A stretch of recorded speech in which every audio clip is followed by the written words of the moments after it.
Buenos días, gracias doctor. Buenos días a todos, felicidades por su evento.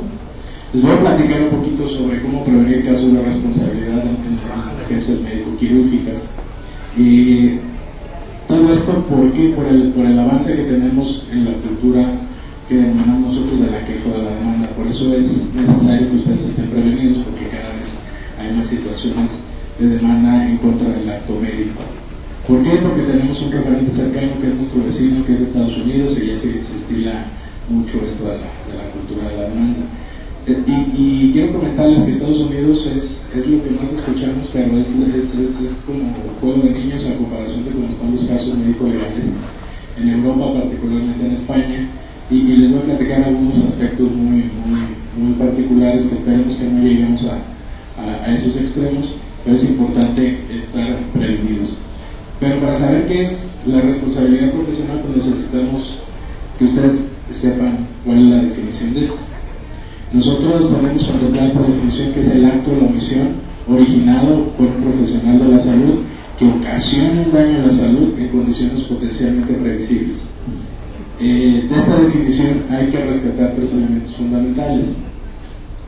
Primero, que sea un profesional de la salud.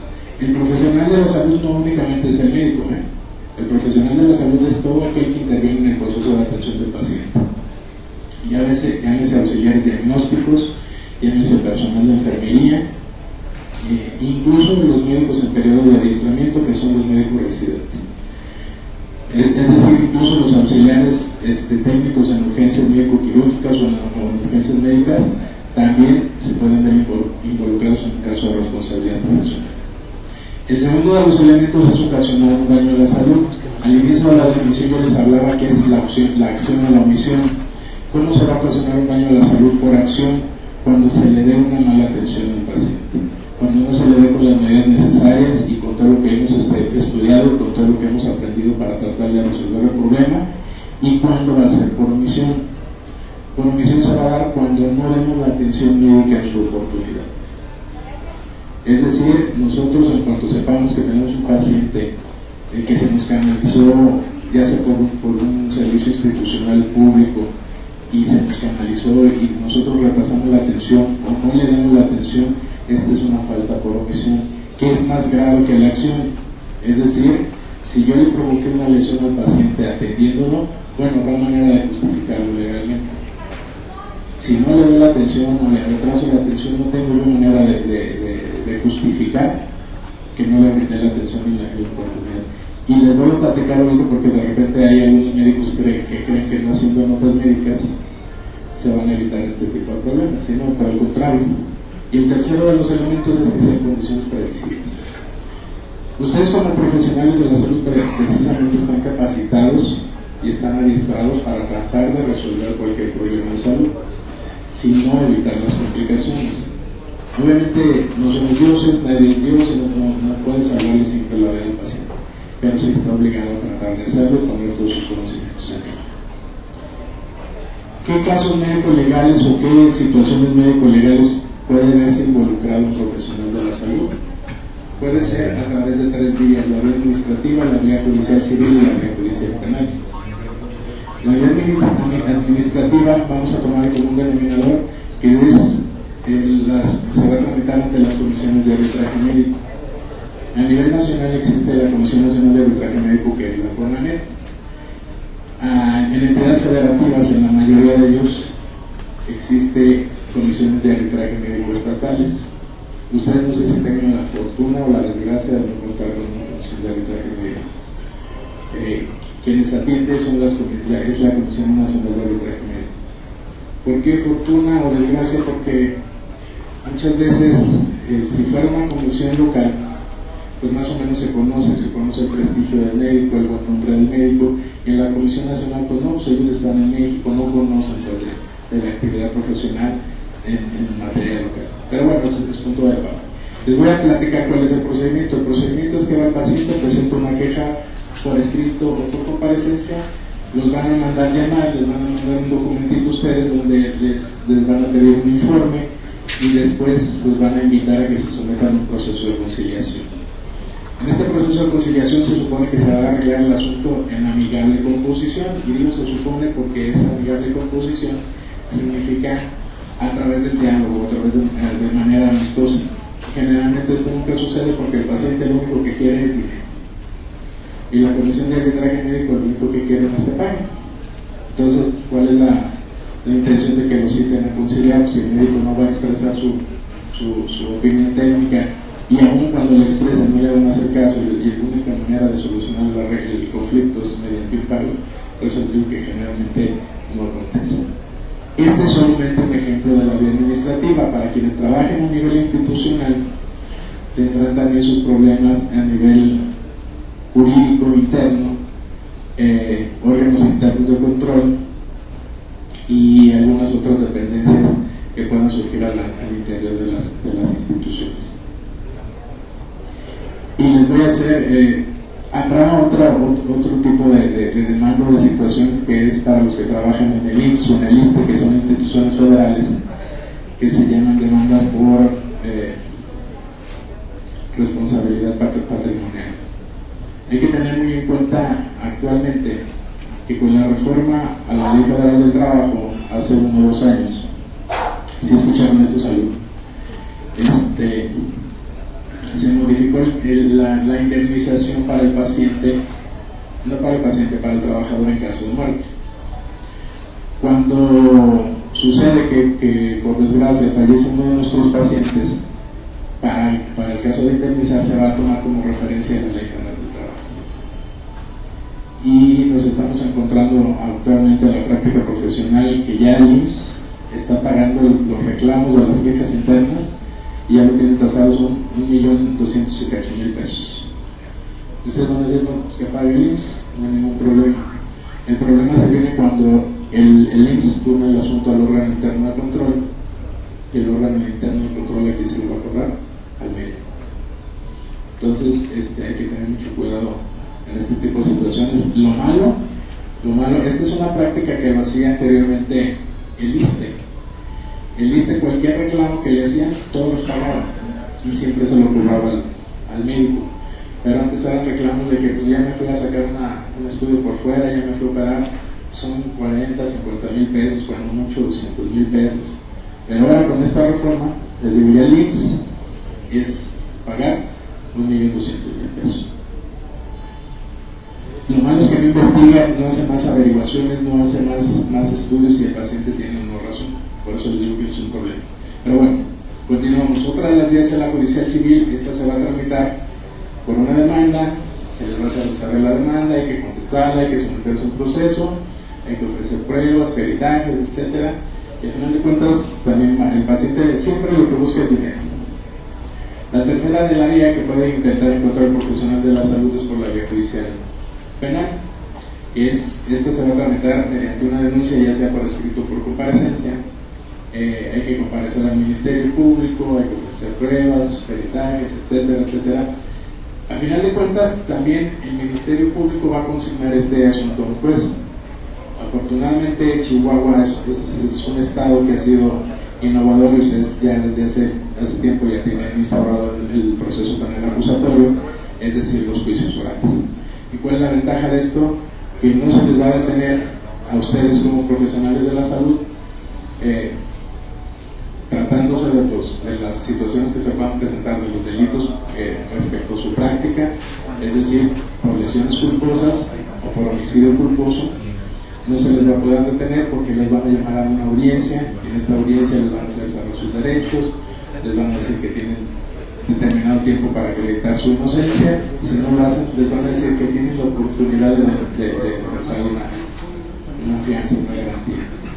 Lo bueno de esto es que no van a tener no van a tener que ser privados de su libertad, porque ya tienen esta opción. ¿Cómo vamos a evitar este tipo de problemas en la práctica profesional? Definitivamente no hay más que ejercer una buena práctica médica, pero muchas veces no tenemos un buen contacto, una buena relación con el paciente, se rompió la confianza, y el paciente va a denunciarnos o a demandarnos, o se va a quejar de nosotros. ¿Cómo nos vamos a proteger? Definitivamente no hay otro elemento de defensa que no sea el expediente clínico. El expediente clínico se traduce a defensa legal.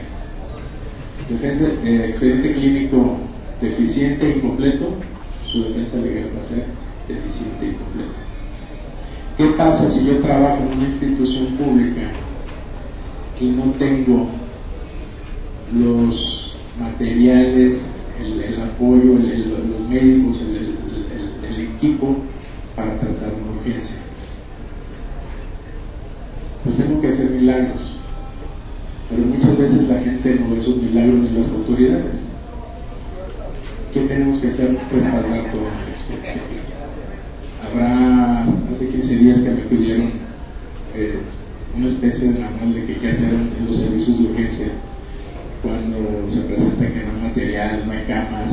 Esto fue por el sureste. No sé si han escuchado las noticias del problema que tienen con las cuestiones obstétricas, que hacen una noticia sensacionalista que porque ya regresaron una mujer porque parió en el patio, en el jardín, y ya se quieren poner virus a los médicos.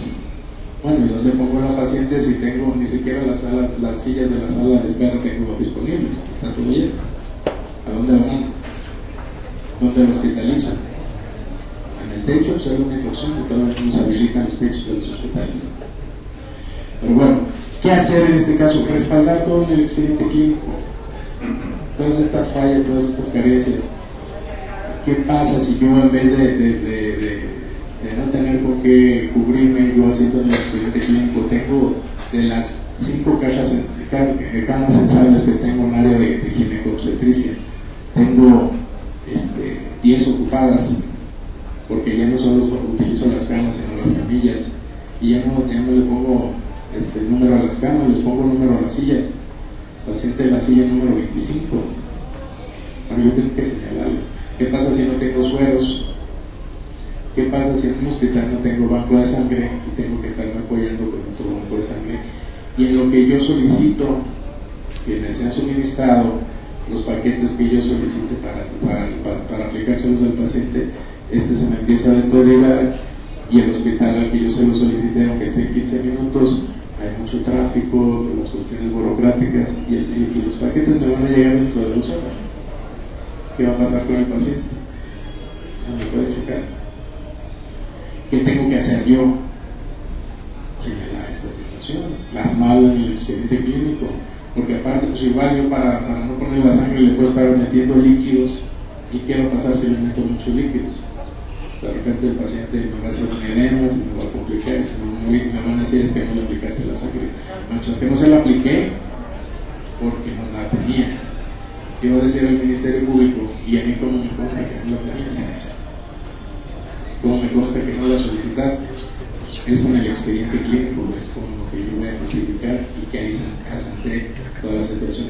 ¿Qué pasa cuando un paciente, les voy a contar un caso de una institución de una Cruz Roja? Llega un paciente borracho, tomado, lo lleva una patrulla de policía de la Cruz Roja, le están haciendo curaciones al paciente, y el paciente lo único que quería era su bolsa, porque su bolsa tenía una botellita de esas de tonalle y quería seguir tomando. Estaban 2 doctoras de guardia y 3 enfermeras, era el único personal, eran todas las mujeres las que estaban ahí. Un derrame cerebral. ¿Qué pasa? Y luego los mismos policías hablan a la prensa, fíjense, hablan a la prensa para que vayan a la Cruz Roja y tomen a las doctoras que no quisieron atender al paciente, que lo sacaron afuera del hospital para que ahí se quedara. Obviamente se hizo un escándalo, se hizo mucho problema por esto, pero ¿qué pasa? Que las doctoras afortunadamente hicieron una nota, porque lógicamente el paciente ni siquiera quiso firmar la voluntaria. Pone una nota donde detallan esta situación, que el paciente se pone agresivo, que él se sale, abandona la sala del hospital, mientras tanto acá los policías están haciendo su argüende, y ellos, los policías, ¿quién vaya a saber si no fueron ellos mismos quienes golpearon al pobre hombre, lo dejaron ahí arrepentidos, como vieron que salió y se dieron cuenta que falleció, pues le quisieron hacer culpar a la tumba? Pero ¿cómo se protegieron ellas? Definitivamente con el expediente clínico. Aquí, como la mayoría, estamos en un módulo de trauma, de urgencias, aquí es muy importante enfocarnos inmediatamente a la atención. Pero después de la atención, enfocarnos al expediente clínico. Ahí vamos a respaldar toda nuestra información. Nos dice una norma oficial mexicana del expediente clínico, que es la 094, que el expediente clínico es la constancia de la atención médica del paciente. Y como constancia de la atención, ¿qué significa? Que yo voy a sentar todo lo que pasa en relación a la atención del paciente. ¿Y qué pasa si yo hago notas médicas de 2 renglones? Pues significa que le hice muy poquito. Entonces debo de hacer notas completas, bien detalladas, tal y como lo especifica la norma oficial mexicana. Hacer mi interrogatorio, mi exploración por campos y sistemas, señalar mi impresión diagnóstica, mi tratamiento, mi pronóstico, todo eso señalamos. Hay veces que no señalamos cosas tan mínimas como pueden ser las constantes vitales, pero imagínense, uno lo puede considerar cosa de nada, pero si se llaman constantes vitales, ¿qué tan importantes serán? El no poner una tensión arterial, una temperatura del paciente, la frecuencia respiratoria cardíaca, puede ser muy importante para que se nos condene o para que se nos exonere de un caso médico legal. Como les comento, hay que enfocarnos mucho en la atención y después en el expediente clínico. De repente tenemos un problema, un paciente en choque, no nos alteramos, no sabemos qué poner. Bueno, nos vamos a tranquilizar y hacerlo posteriormente, o apoyarnos con el equipo que nos está apoyando en la atención médica, con el equipo médico. Pero es muy importante sus notas médicas. ¿Alguien de aquí sabe?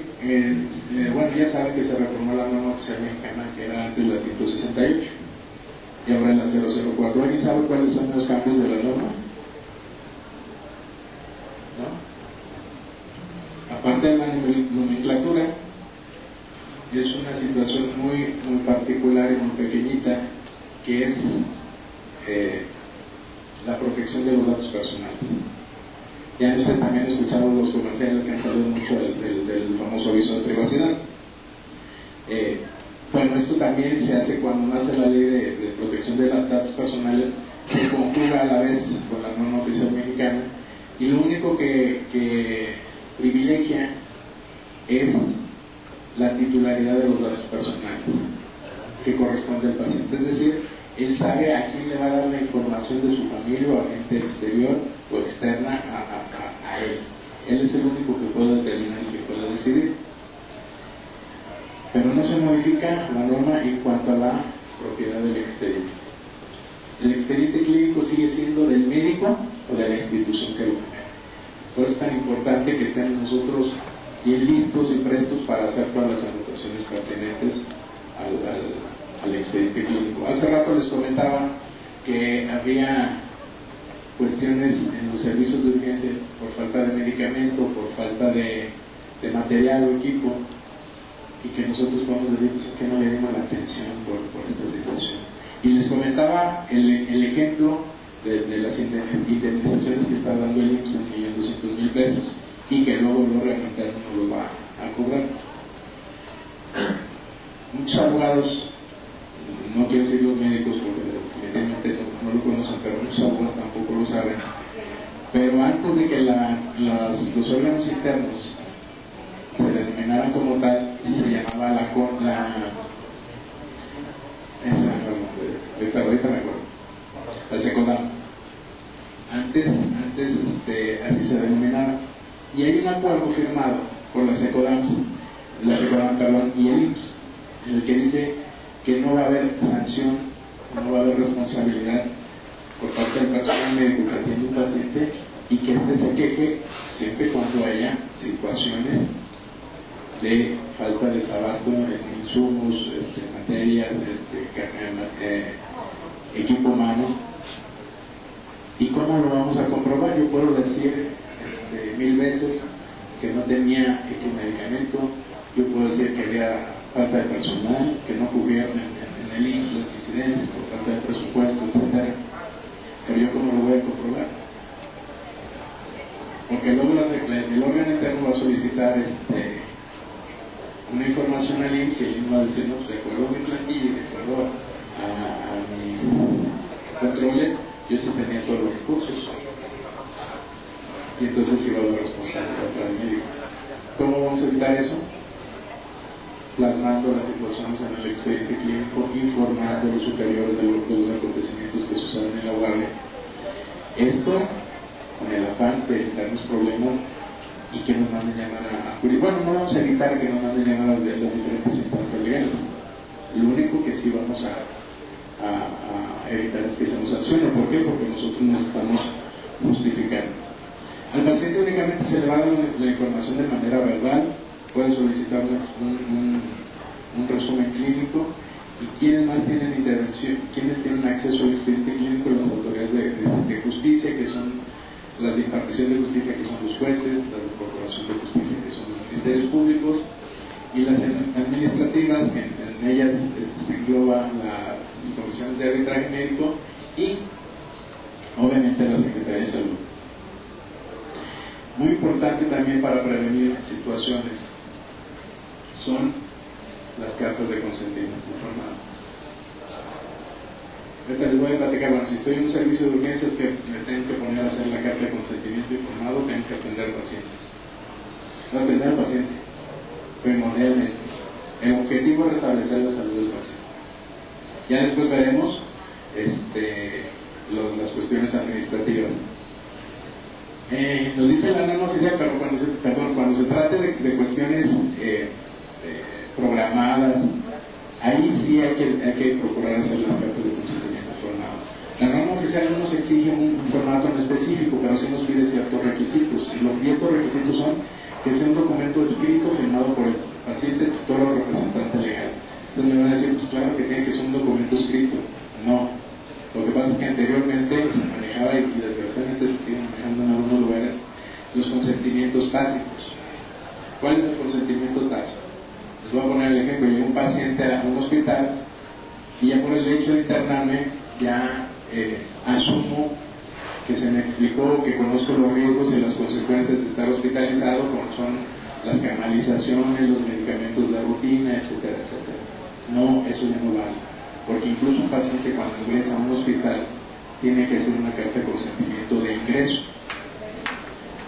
Aquí se le va a explicar, va a haber medidas rutinarias como canalizar, como aplicación de medicamentos de manera terapéutica, y que va a ser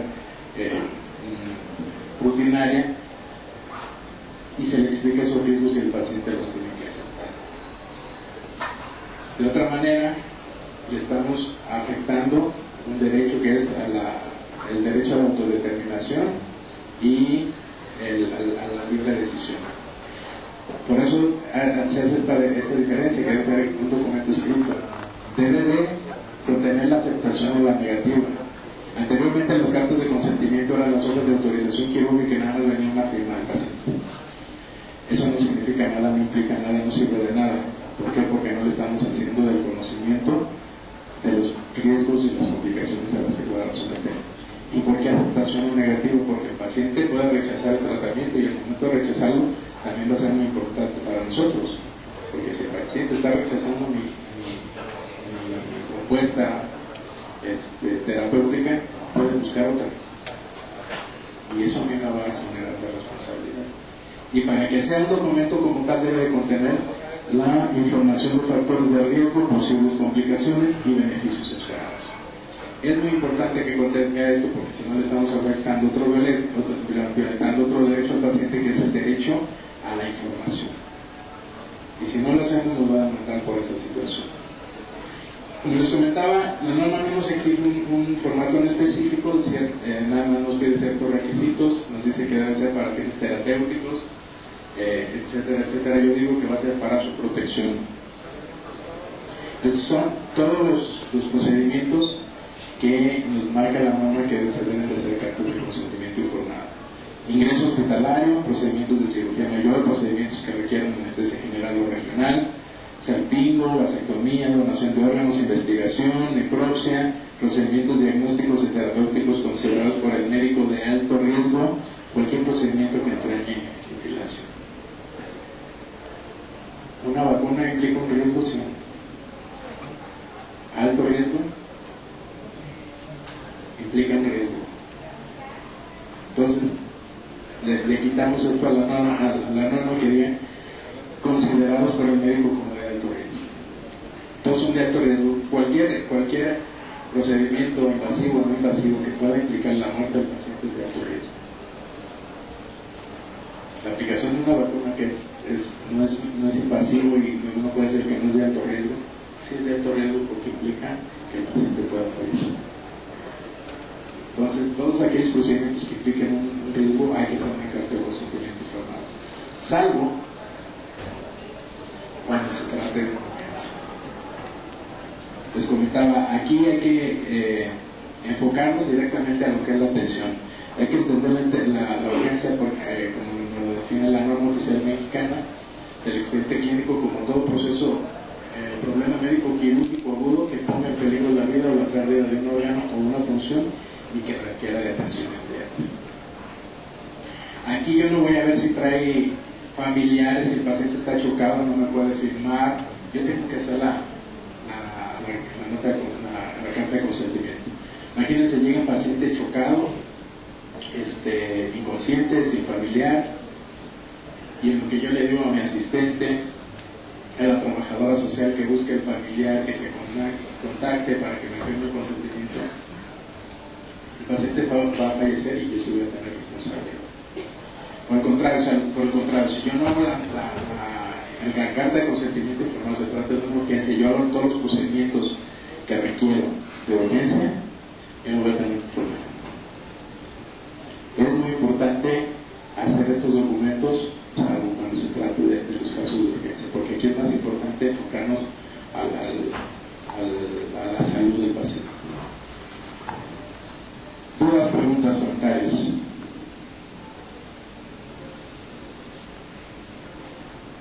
¿No? Ah, ok.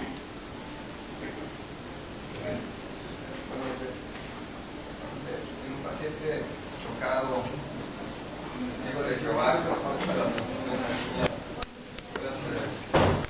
como médico. ¿El paciente no acepta o los familiares del doctor?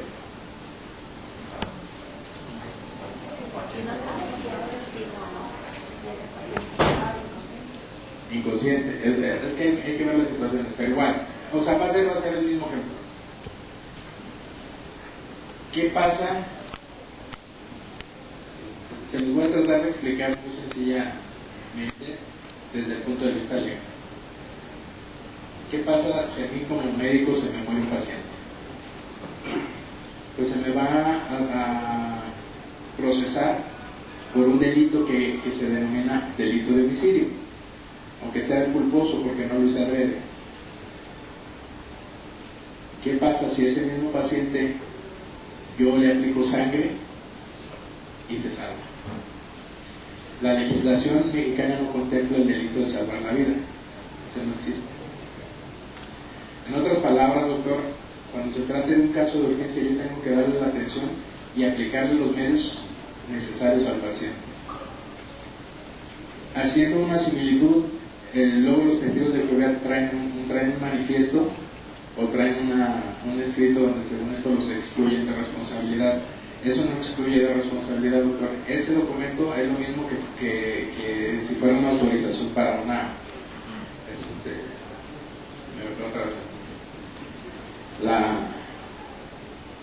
el suicidio asistido, la eutanasia.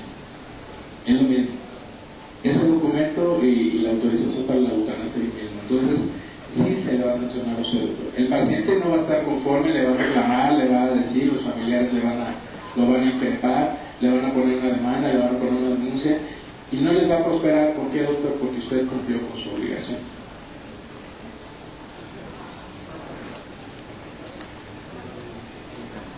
¿No hay dudas? Dígame, doctor. Siendo programado. Siendo programado, por eso les hacía esta acotación, doctor, de las cartas de consentimiento informado. Si el paciente rechaza o niega su autorización, está rechazando mi terapéutica propuesta. Y como rechazo, él está abandonando mi tratamiento. Él puede buscar otras opciones. Yo no estoy obligado a hacer algo que no puedo, doctor, que no esté en mis posibilidades. En el derecho hay unas máximas que aplican como si fueran leyes, y es un principio del derecho, que dice que nadie está obligado a lo imposible. Y si usted no tiene otra más que aplicarle sangre al paciente, o plasma, o cualquier otro de los derivados, usted tiene que hacerlo. Si no quiere el paciente, bueno, tendrá que buscar otras alternativas. Luego andan diciendo que con los expansores de sangre y que no sé qué, que no sé cuánto, pero si en el hospital donde usted trabaja no tiene los medios, o el paciente, porque aparte no quieren solicitarse los procedimientos y no quieren pagar. Si no tiene los medios, pues ya responsabilidad.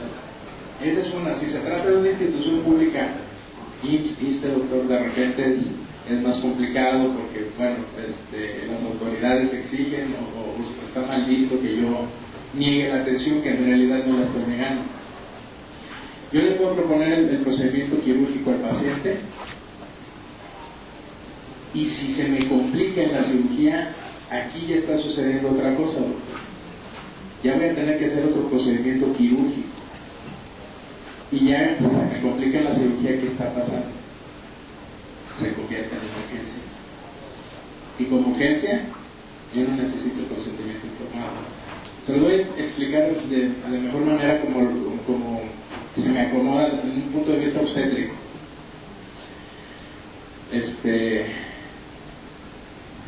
Hago una cesárea, se me complica, se atonía la paciente, está sangre, pido que la empaqueten, no deja de sangrar, pido que le hagan ligadura de arterias, no deja de sangrar. Aquí tienen que hacer dos cosas. ¿Qué tengo que hacer? La histerectomía. Y si está sangrando, ¿qué tengo que hacer? Para que sangre el paciente. Esta situación ya se convirtió en una urgencia. Para la histerectomía no me da autorización la paciente, y seguramente también me va a demandar por eso, pero yo tengo que justificar que fue un caso de urgencia y que tuve que hacerlo para salvarle la vida a la paciente. De la misma manera voy a justificar la aplicación de la sangre. No sé si quedó claro. Sí, va a haber una sesión de preguntas al final del módulo. Cuando